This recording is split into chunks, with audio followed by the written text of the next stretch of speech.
It's supposed to increase your strength and your endurance. It also helps with recovery after workouts. That's what it's supposed to do.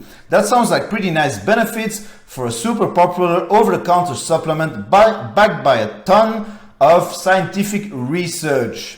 And then there's me.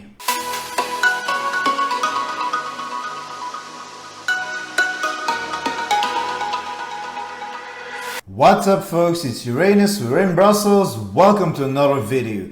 Today we're talking about creatine.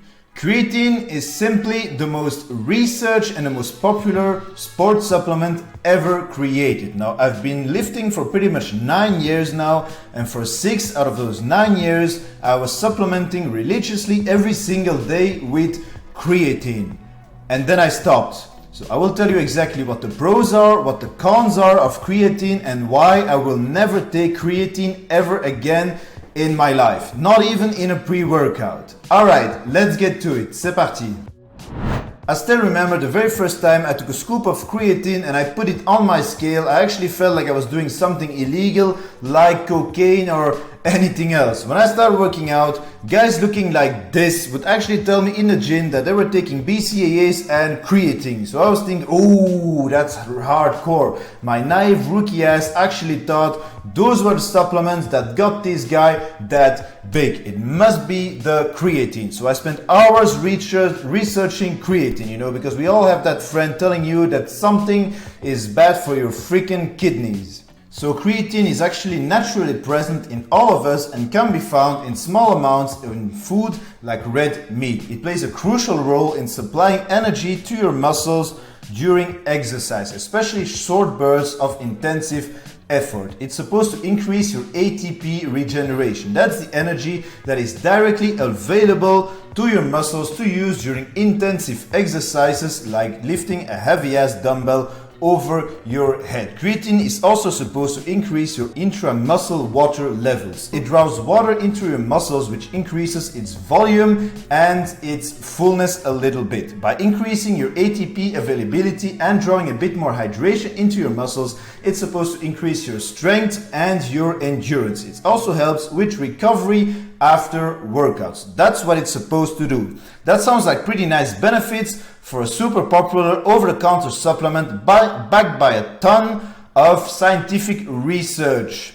And then there's me. Since everyone in the gym was taking creatine, I started taking too in the hopes of making huge gains. The only thing is, creatine doesn't work for everyone. I wanted to believe that it worked, but to be honest, I never noticed too many positive changes on creatine other than the placebo effect of taking a powder or swallowing a pill. You wouldn't believe the power of the placebo effect of taking a supplement, of knowing that you're actually swallowing a pill. So I tried different dosages from 3 to 5 grams per day. I tried taking it at different times of the day. I tried taking it with juice, in my protein shake, dry scooping it changed. I never really noticed any positive changes. I even tried buying different forms of creatine. I started out like everyone with creatine monohydrate, then I tried the micronized stuff, then I tried taking hydrochloride, and then I tried the battery name stuff, the alkaline creatine forms. Supposedly these forms are better absorbed by your body. Now I spent a good amount of money on this supplement that's actually dirt cheap to make normally, but these different forms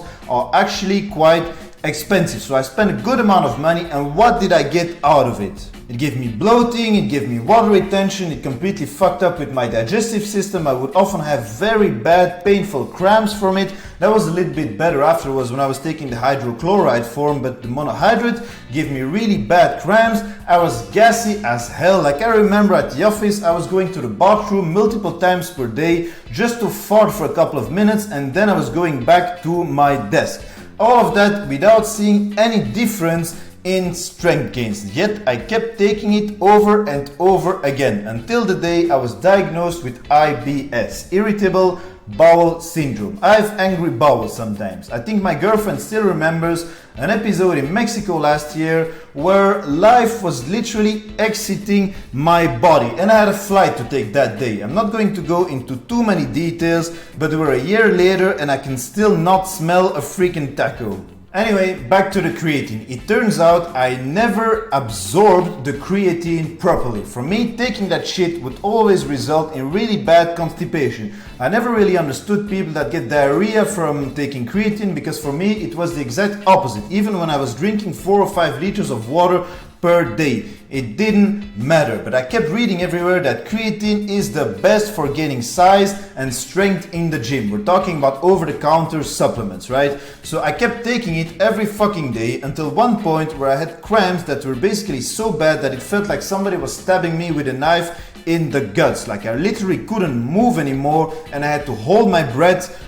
until the cramp and the pain was passing. So at one point the pain wasn't worth the suffering anymore, and my sick mind 3 years ago decided that the suffering was enough, and I took the correct decision of quitting creatine forever. These days I don't even take a pre-workout anymore. Every 1 gram of creatine in there. Even if you give it for free to me, I will not fucking take creatine anymore. I worked on improving my digestion, I took some probiotics, I eliminated certain foods from my diet, I stopped taking creatine, and what do you know, a couple of months later, 50% of my IBS symptoms were gone. Unless I eat tacos on the streets of Mexico City, of course, and I try all of the different sauces. So I stopped taking creatine a little bit over 3 years ago, and I still gained a shitload of strength and size in the gym just by eating towards my goal, sleeping, working out, and testosterone replacement therapy. Let's be honest here.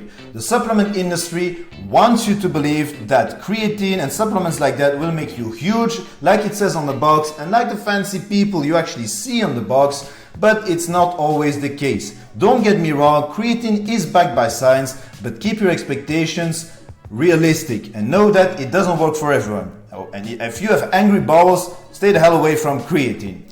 This thing can actually also increase your DHT levels, so if you're prone to hair loss, it's not a significant amount, but it can increase your DHT. So if you are prone to hair loss or male pattern baldness, stay away from creatine too. Alright, that was my experience with creatine. Ending it here. Let me know in the comments if you are on creatine or if you have ever taken the supplement and what you think about it. Subscribe to my channel. Thank you for watching. I'll catch you on the next one. Uranus out.